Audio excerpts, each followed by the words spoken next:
الفضل YouTube channel میں آپ کا استقبال ہے۔ اس چینل پر روزانہ قرآن پاک کی آیت تلاوت سماعت ترجمہ اور مختصر تشریح پیش کی جا رہی ہے۔ ویڈیو اپلوڈ ہونے پر نوٹیفیکیشن پانے کے لیے اس چینل کو سبسکرائیب کریں اور بیل آئیکن ضرور دبائیں۔ السلام علیکم ورحمۃ اللہ وبرکاتہ۔ میرے دینی و ایمانی بھائیوں اور بہنوں، سورہ نساء آیت نمبر 54 پیش خدمت ہیں۔ اعوذ باللہ من الشیطان الرجیم۔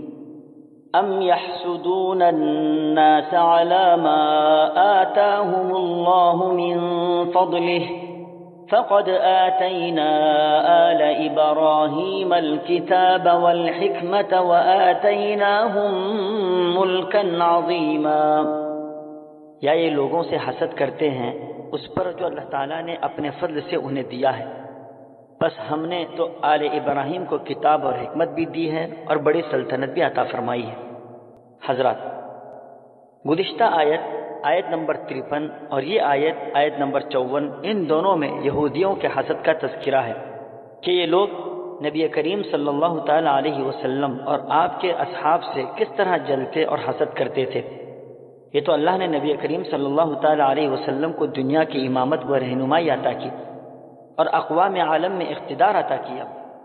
دوسری بات یہ ہے کہ نبی کریم صلی اللہ علیہ وسلم اور آپ کے اصحاب پر اللہ کے فضل و انعام کو دیکھ کر یہودی حسد میں مر جاتے تھے۔ یہ ان یہودیوں کی بےہودگی ہے۔ اللہ تعالیٰ فرماتے ہیں کہ ہم نے آل ابراہیم کو، جو بنی اسرائیل کے قبائل میں اولاد ابراہیم سے ہیں، ان کو نبوت دی، کتاب نازل فرمائی، جینے مرنے کے آداب سکھائے، بادشاہت بھی دی، کتاب و علم عطا کی اور سلطنت عظیم بھی عطا کی۔ یہ لوگ یہود و نصارہ اپنی نااہلی کے باوجود اللہ کے جس فضل اور جس انعام کی آس خود لگائے بیٹھے تھے، اس سے جب دوسرے لوگ سرفراز کر دیے گئے اور عرب کی امیوں میں ایک عظیم الشان نبی کے ظہور سے وہ روحانی و اخلاقی عروج و سربلندی جو حاصل ہوئی، اب یہ اس بات پر حسد کر رہے ہیں۔ یہ نعمت دیکھ کر انہیں دل کے اندر جلن پیدا ہونے لگی ہے۔ اللہ تعالی ہم سبوں کو نبی کی عظمت و مقام سمجھنے کی توفیق عطا فرمائے، آمین۔ وآخر دعوانا الحمدللہ رب العالمین۔